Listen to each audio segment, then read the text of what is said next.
Today we're going to talk about Pride Month and music. Like other areas of art, music just wouldn't be the same without the tremendous contributions of artists who are members of the LGBTQIA+ community. And just as there are LGBTQIA+ people living and working in every part of society, there are important figures throughout pop, jazz, and classical forms of music to consider. Here are just a few of the great books we have on LGBTQIA+ musicians and composers here at the Polley Music Library. Gay Gorilla, Julius Eastman and His Music, by Mary Jane Leach, Music 780.92, Eastman. Julius Eastman was a composer and singer whose work mostly languished in obscurity after his death in 1990. As a composer, Eastman was known as a bit of a provocateur in the East Coast new music scenes of the 1970s and 80s. As interesting as his music was, and is, his choices of titles sometimes led to controversies, causing the titles of his works to be left off concert programs. Truth be told, he remains ahead of his time in that regard. We can't say the names of several of his works on the radio or print them in a newspaper over 40 years after their composition either. But there is far more to the work of Julius Eastman than pure provocation, and what provocation there is embedded in his works seems very prescient toward contemporary discussions happening in the arts and socio-political circles. As a gay black man working in a mostly straight white environment and community, Eastman didn't hide his struggles to find peace in a society that often seemed to reject him and those like him. As the decades have passed, and we continue to wrestle with these issues as a society, perhaps it's no surprise that there has been a resurgence in interest in Eastman's music in the last decade, including performances, retrospective recordings, and now this first book that looks critically at his work. David Bowie Made Me Gay, 100 Years of LGBT Music by Daryl Bullock, Music 780.86 BUL. The provocative title draws you in, and this book ends up being a very entertaining tour of LGBTQIA+ musicians in popular music of the last 100 years or so, starting back with Tony Jackson in 1910's New Orleans. It's a large, sprawling book, dipping into almost any popular style of music from the last century that you can think of, and of course, ultimately that should come as no surprise. Reading about how these artists lived and worked along an historical chronology is enlightening, though, as we get to see how changes in society affected their ability to work and live as themselves. If you're looking for a great historical overview, this is the perfect place to start. Black Masculinity and Hip-Hop Music, Black Gay Men Who Rap by Xin-Ling Li, Music 780.86 LI. Hip-hop has at times been a difficult genre for LGBTQIA+ voices to rise to the top, but recent years have seen strides toward better representation. Xin-Ling Li's book takes an academic approach to the topic. This material was part of his doctoral work, exploring the spectrum of voices throughout the history of hip-hop to the present, interpretations and representations of masculinity, and how these musical movements have grown nationally and internationally. Glitter Up the Dark, How Pop Music Broke the Binary by Sasha Geffen, Music 781.66 GEF. Though it may not have been discussed in such terms in its early days, modern rock and pop music have pushed the envelope in terms of gender identity since the beginning of rock and roll.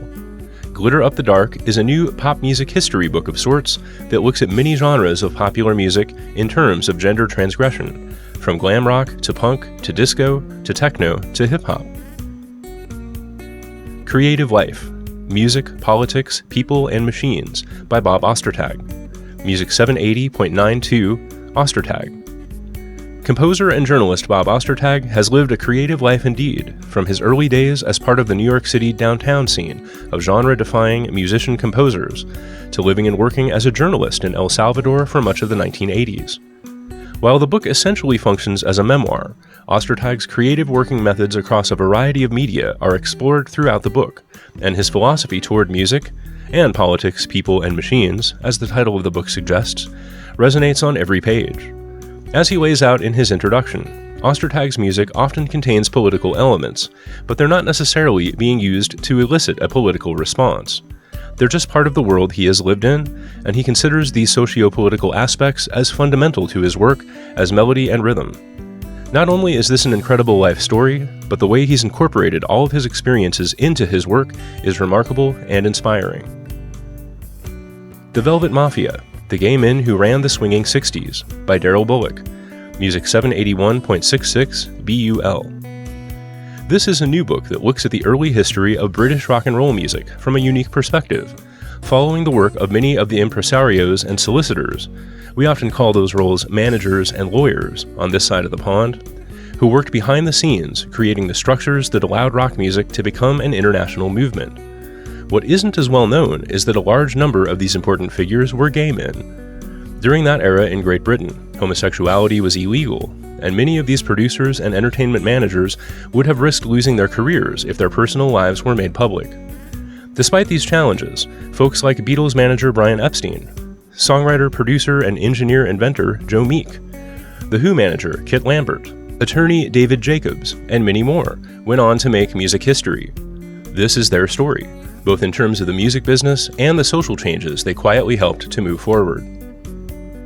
An Army of Lovers, Women's Music of the 70s and 80s, by Jamie Anderson, Music 781.62. When I was in college in the late 90s, I remember the Lilith Fair being an important music festival that was by and for women in the music industry, and also very welcoming to the LGBTQIA+ community a few years before the greater culture started to catch on. An Army of Lovers is the story of the women's music movement that flourished in the 70s and 80s, laying the foundation for events like Lilith Fair. The late 60s and early 70s were a course of time of significant social change in the United States, and the women's music movement was in the middle of it all. Some aspects of this book remind me of the Velvet Mafia book we just talked about, in that this movement wasn't just about the songs and songwriters, but about changing the infrastructure of the music industry itself. Around the country, new record labels were formed, new radio programs sprouted up to promote the music, booking agents and managers took on women's music acts, women's music festivals were created, and an independent scene was born. This is both a great history of the women's music movement and a model for how do-it-ourselves kinds of musical initiatives can become reality if a number of like-minded artists and fans work toward common goals. Queering Kansas City Jazz, Gender, Performance, and the History of a Scene by Amber R. Clifford Napoleon, Music 781.65 CLI. This is a recent book published by the University of Nebraska Press that addresses untold stories of music history that are not far from Nebraska geographically. The history of Kansas City jazz is a pivotal moment in jazz history that's a highlight of most jazz history books. Kansas City is arguably the birthplace of bebop, and bebop is the music from which most strains of jazz ever since are most closely related. But the history books haven't looked at the broader scope of entertainment and culture that was offered in Kansas City at the same time. As author Amber R. Clifford Napoleone frames it in her introduction, quote, "Numerous works have explored the intersection of leisure culture, identity politics, and jazz in New York, Chicago, and other jazz scene cities, but neglected to explore the way that non-normative gender performance, combined with working-class women, racial segregation, and space, created Kansas City's jazz scene." End quote. This fascinating book explores these previously erased dynamics in the history of Kansas City jazz, and in doing so, we find a more diverse and culturally complex scene while correcting the historical record. While you won't learn a lot more about jazz itself in this book, you'll discover a broader and more thorough picture of the times and places where bebop was born. Confess, the Autobiography by Rob Halford, Music 781.66 Halford. Judas Priest were one of the biggest heavy metal bands of the 70s and 80s, and lead vocalist Rob Halford has finally penned his own life story. While this is also the story of Judas Priest rising to stardom, Halford felt that he had to hide the fact that he was gay from public view for most of his tenure in the band. Much of Confess focuses on his personal life, and how he felt he had to live a kind of double life for much of his career until he came out in 1998. He reflects on how it's become easier for younger artists to navigate their lives and careers in recent years, while also letting us in on lots of tales of heavy metal excess. Nonbinary, a memoir by Genesis Piorge. This book will be published on June 15th, and while I haven't had a chance to read it yet, I think it's a great suggestion worth adding to this list. Jen lived an extraordinary creative life, practically inventing industrial music and performance art along the way, and influencing generations of artists. Based on the reviews I've seen so far, it sounds like this is a tremendously inspiring book, and completing it was one of the last things they finished before passing away in March of 2020. This book is on order for Polley, and I'd expect it to be on the shelves soon. I hope you enjoyed this introductory journey into music for Pride Month. And remember, we have lots of other music books, histories, biographies, and much more for a huge variety of musical styles. And it's all free with your library card. Any questions? I'm always glad to help.